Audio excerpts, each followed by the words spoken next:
Assalamualaikum. Welcome in Alam Academy. Today we are starting exercise 30.3. Exercise start करने से पहले channel को subscribe करें, वीडियो को लाइक करें और शेयर करें अपने फ्रेंड्स एंड फैमिली में। तो स्टार्ट करते हैं। Question number 1, find the coterminal angles of the following angles.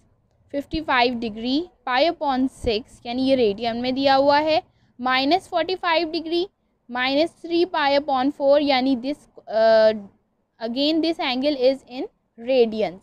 ठीक है, इससे पहले हम जो है कोटर्मिनल एंगल की डेफिनेशन पढ़ लेते हैं। देखिए कोटर्मिनल एंगल्स क्या होते हैं। पेज नंबर 274 में आप देख सकते हैं, लिखा हुआ है angles having the same initial and terminal sides are called coterminal angles. ऐसे एंगल्स जिनका सेम इनिशियल और टर्मिनल साइड हो वो कोटर्मिनल एंगल्स कहलाते हैं, या इनका दूसरा नाम जनरल एंगल है। अगर आपसे सवाल में कोटर्मिनल या जनरल एंगल को फाइंड करने का पूछा जाए तो दोनों एक ही चीज़ है। अच्छा, इसके लिए हमें जो है वो ये मालूम होना चाहिए कि ये एक एंगल दूसरे एंगल से 2π रेडियन से डिफ़र करता है और इनको जनरल एंगल्स भी कहते हैं।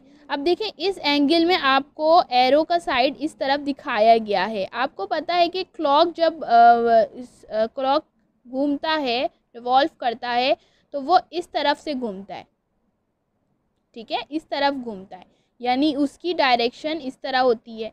ठीक है, लेकिन आपको जो यहाँ डायरेक्शन दी गई है वो इस तरह है, यानी एंटी क्लॉकवाइज दी हुई है। ठीक है, ये वाली डायरेक्शन एंटी क्लॉकवाइज यानी बॉडी ऐसे घूम रही है। ठीक है, जबकि क्लॉक आपको ऐसे घूमता हुआ दिखता है। ठीक है, आप अगर ऑब्ज़र्व करेंगे क्लॉक से तो आपको समझ में आ जाएगा कि घड़ी जो इस तरह रिवॉल्व करती है वो क्लॉकवाइज कहलाता है, और अगर हम उसके अपोजिट मूव करेंगे तो वो एंटी क्लॉकवाइज कहलाएगा। ठीक है, अब आप इस पे गौर करें। अब आप इन डायग्राम्स पर गौर करें कि ये देखें, यहाँ पे ये जो ऊपर वाली एंगल है ये क्या कहलाती है, इनिशियल साइड। ये टर्मिनल एंगल कहलाती है, टर्मिनल साइड, और ये इनिशियल साइड कहला रही है। ठीक है, तो जो इनका ओरिजिन पॉइंट है ना, अगर हम पूरा एक सर्कल ड्रॉ करें और सर्कल के ये इस ओरिजिन से ये जो है वो दो एंगल्स निकल रहे हैं, यानी कि एक इनिशियल साइड और एक टर्मिनल साइड, दोनों का ओरिजिन सेम है। ठीक है, तो अब यहाँ पे जो एंगल बन रहा है वो एक थीटा बन रहा है, यानी अगर सिर्फ इसने इतना डिस्टेंस तय किया और अगर ये पूरा एक रेवोल्यूशन तय कर रहा है, यानी एक सर्कल बना रहा है, तो ये हो गया 2π + θ। ठीक है, तो इसी तरह अगर ये सेकेंड रेवोल्यूशन करेगा तो बनाएगा 4π + θ, यानी कि ये 2π + θ 4π + θ से कैसे डिफरेंस आ रहा है, +2π का डिफरेंस आ रहा है, यानी ये 2π टाइम मल्टीपल हो जाते हैं इनके। सही है। अब जैसे यहाँ पे भी मेंशन है, यही बात बताई जा रही है कि जो POQ एंगल बन रहा है वो पहला तो आपको थीटा बता रहे हैं, दूसरा आपको 2π + θ बता रहे हैं, और 4π + θ, यानी कि पहले ज़ीरो रेवोल्यूशन थी, एक भी रेवोल्यूशन नहीं थी इस ऑब्जेक्ट में। इस ऑब्जेक्ट ने मूव नहीं किया था, जबकि इस ऑब्जेक्ट ने 1 रेवोल्यूशन किया और इसने 2 रेवोल्यूशन किया, तो इसमें हम 2π+ और 2π+ करते जाएंगे। ये हो गई आपकी एंटी क्लॉकवाइज रोटेशन, और इस एंगल में आपको क्लॉकवाइज रोटेशन बताई गई है। तो क्लॉकवाइज रोटेशन में हम माइनस करते हैं, जबकि एंटी क्लॉकवाइज में हम प्लस करते हैं। ठीक है, तो क्लॉकवाइज रोटेशन देखें, क्लॉकवाइज रोटेशन जो है वो 0 थीटा से स्टार्ट नहीं हो रही।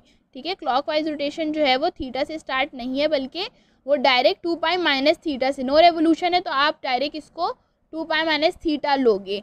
और फिर अगर 1 रोटेशन हो गई, ये अगर वॉच जो है वो अपने उसकी जो नीडल्स हैं वो घूम कर एक बार आ गई हैं, 1 रोटेशन कर चुकी हैं, तो वो होगा 4π + θ के बराबर। और अगर 2 रेवोल्यूशंस कर चुके हैं क्लॉकवाइज तो 6π - θ, यानी कि आपकी जो जितनी रेवोल्यूशन हो जाएगी तो पहली 2π से स्टार्ट होगी, तो +2π करेंगे 4π, +2π करेंगे तो 6π। तो इस तरह आपका कोटर्मिनल एंगल्स होते हैं, यानी 2π - θ जो भी एंगल होगा वो 4π - θ और 6π - θ, ये सारे आपस में कोटर्मिनल एंगल्स होंगे। अब क्वेश्चन नंबर 1 पर आ जाते हैं कि उसमें आपको किस तरह सॉल्व करना है। देखिए, इस क्वेश्चन के लिए यानी कोटर्मिनल एंगल्स फाइंड करने के लिए आप एक चीज़ अच्छी तरीके से याद कर लें, 2 फॉर्मूले आपको याद होने चाहिए। उस 4 फॉर्मूले ये हैं कि इसमें आपको या तो आप प्लस 360 डिग्री करेंगे या माइनस करेंगे, ये एक फॉर्मूला हो गया। अगर जो डिग्री में आपको वैल्यू दी हुई है इसमें आपको या तो प्लस 360 डिग्री करना है या तो माइनस 360 डिग्री करना है। और दूसरी बात, या तो अगर आपको थीटा जो दिया हुआ है वो रेडियंस में दिया हुआ है तो आप या तो प्लस 2 पाई करेंगे या माइनस 2 पाई करेंगे। ये दो फॉर्मूले हैं इस क्वेश्चन को सॉल्व करने के लिए। ये डिग्री के लिए दिया हुआ है और ये रेडियंस के लिए दिया हुआ है। इसको बिल्कुल याद कर लें अगर कोई टर्मिनल एंगल फाइंड करने को कहा जा रहा है। ठीक है, तो अब हम क्वेश्चन नंबर 1 को किस तरह सॉल्व करेंगे। देखिए क्वेश्चन आपके पास दिया हुआ है 55 डिग्री। 55 डिग्री के लिए आपको यही वाले फॉर्मूले अप्लाई करने हैं जो मैंने यहाँ पे आपको बताए हैं। तो सबसे पहले हम क्या लिखेंगे, थीटा प्लस 360 डिग्री। ठीक है, तो थीटा आपके पास क्या है, आपका जो गिवन थीटा है वो ये है। ठीक, इसमें आपने प्लस कर देना है प्लस 360 डिग्री। तो दोनों डिग्रीज जब प्लस हो जाएंगी तो क्या आ जाएगा, रफ वर्क आप कर लें यहाँ पे, 360 प्लस 55 क्या आ जाएगा, ये 5 1 एंड दिस 1 एंड 4, तो 415 डिग्री। तो पॉजिटिव की जो वैल्यू आ गई को terminal angle with 55 is 415 degree, 415 degree. ठीक है, अब दूसरी एंगल आपने फाइंड करनी है, यही फॉर्मूला लगाना है, थीटा इज इक्वल्स टू आपका जो थीटा बार आप न्यू वैल्यू जो फाइंड कर रहे हैं वो है थीटा माइनस 360 डिग्री। ठीक है, तो थीटा माइनस जब 360 डिग्री आप करोगे उसमें क्या आएगा आपके पास, 55 यहाँ लिखना है आपने माइनस 360 डिग्री। अब जो वैल्यू आएगी वो माइनस में आएगी, यानी आपके पास क्योंकि 60 डिग्री के साथ माइनस है तो इसी वजह से आपने माइनस अप्लाई करना होता है। ये सब चीज़ें बेसिक आपने पढ़ी होंगी 9th क्लास में। तो अब 10 में से 5 चला जाएगा तो 5 और 0 और ये आ जाएगा आपका 3, तो 305 degree with the minus sign. ये आपके दो एंगल्स आ गए को टर्मिनल एंगल्स। अब आप आंसर में इस तरह कंक्लूजन मेंशन कर सकते हैं कि को terminal angles 305 degree minus and और दूसरा आपका 415 डिग्री है, आर को टर्मिनल एंगल्स ऑफ 55 डिग्री। ठीक है, इस तरह सॉल्व करना है। अच्छा, अब हमारे पास जो क्वेश्चन है उसमें हमारे पास दिया हुआ है पाई अपॉन 6।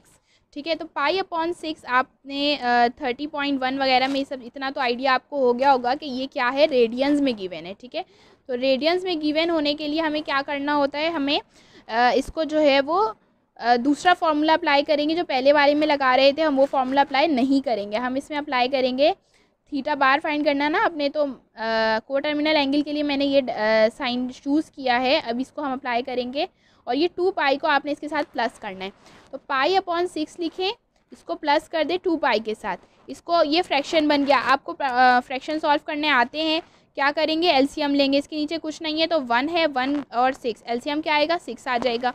अब हम क्या करेंगे, 6 और 1 + 6 तो 1 पाई आ जाएगा यहाँ पे, और 1 6 + 6 तो 6 को 2 पाई से मल्टीप्लाई कर देंगे, क्या आ जाएगा 12 पाई। तो इस तरह हम इसको सम करेंगे, ऊपर 13 पाई आ जाएगा और ये 6। अच्छा, अगर किसी को फ्रैक्शन समझ में नहीं आए तो मैं दोबारा बता देती हूँ कि ये किस तरीके से सॉल्व होता है। क्रॉस मल्टीप्लाई से भी बाज़ औक़ात लोग सॉल्व करते हैं। तो ये 6 1 + 6 आ जाता है और 1 इसको आप इससे मल्टीप्लाई करो, पाई आ गया, इसको इससे मल्टीप्लाई करो, 12 आ गया। ठीक है, तो इस तरह भी सॉल्व होता है। बाकी फ्रैक्शन के भी सॉल्व नहीं होता, फ्रैक्शन की तरीके से जिस तरह मैंने पहले करवाया था उस तरह होता है। अगर किसी को इसमें क्वेरी हो तो बोल दीजिएगा, मैं इसके लिए अलग से वीडियोस बनाकर समझा दूँगी। तो ये आपकी एक पॉजिटिव वैल्यू आ गई को टर्मिनल एंगल। अब आपने क्या करना है, दूसरी -2 पाई से बनाना है, यानी थीटा -2 पाई से बनाना है। तो क्या आ जाएगा इसमें, आपके पास क्वेश्चन है आपका पाई अपॉन 6, तो -2 पाई के लिए क्या होगा, हम यही करेंगे, सेम तरीका अप्लाई होगा। 6 एलसीएम आ जाएगा आपका और ये पाई ऐसे ही आ जाएगा माइनस। अब 1 6 है तो 6 को 2 से मल्टीप्लाई कर दें, 12 पाई आ गया। ठीक है, तो पाई में से 12 पाई माइनस करेंगे तो क्या आएगा, 11 पाई आएगा, लेकिन माइनस का आएगा क्योंकि साइन 12 के साथ है तो बड़ी साइन जो है वो आती है। अब इसके साथ ये 6 आ गया, तो ये आंसर हो गया इसका 11 पाई अपॉन 6। तो ये और ये इसके को टर्मिनल एंगल्स हो गए। समझ में आ गया आपको। अब हम आगे बढ़ते हैं, दूसरा आपका है -45 डिग्री। -45 डिग्री के लिए क्या करना होगा, वही जो हमने इस साइड ये वाला सॉल्व किया था इसी तरह हम सॉल्व करेंगे। तो 45 डिग्री ये जो है क्या करना है, हमें फॉर्मूला लगाना है 3 + 360 और -360 का फॉर्मूला लगाना है। पहले हम क्या करते हैं, थीटा लिखते हैं सबसे पहले, उसके बाद आप इसमें 45 माइनस का है, इसको ख्याल रखना है आपने, +360 डिग्री। तो 3 प्लस माइनस माइनस होगा, यानी हमें यहाँ पे लिखा हुआ तो प्लस है लेकिन हमें क्या करना है, प्लस माइनस माइनस, तो माइनस करना होगा। तो 360 में से हम माइनस करेंगे 45, तो क्या आ जाएगा आपके पास 1 और ये 315 आ रहा है, ठीक है। तो 315 आ जाएगा आपका, और बड़ी वैल्यू जो थी यानी प्लस साइन के साथ थी तो ये हो गया 1। दूसरा हमने फाइंड करना है -45 -360 का फॉर्मूला लगाना है, तो -360। अच्छा, माइनस माइनस क्या होता है, माइनस माइनस प्लस होता है, तो प्लस करेंगे, इसके लिए हम यहाँ रफ वर्क में कर लेते हैं। तो -360 और -45 क्या आ जाएगा आपके पास, 055 आ जाएगा, और 6 और 4 10 4, माइनस का साइन आएगा क्योंकि ऊपर माइनस है सबके साथ, तो 0405 आएगा माइनस, ठीक है। ये आपका आंसर आ गया। तो आप इसी तरह मेंशन कर दीजिएगा, डिग्री ज़रूर लगाइएगा सबके साथ, मैंने मिस कर दिया हो अगर तो आप मेंशन कर दीजिएगा। तो आपके को टर्मिनल एंगल्स क्या क्या है, 315 और -405 डिग्री, ठीक है।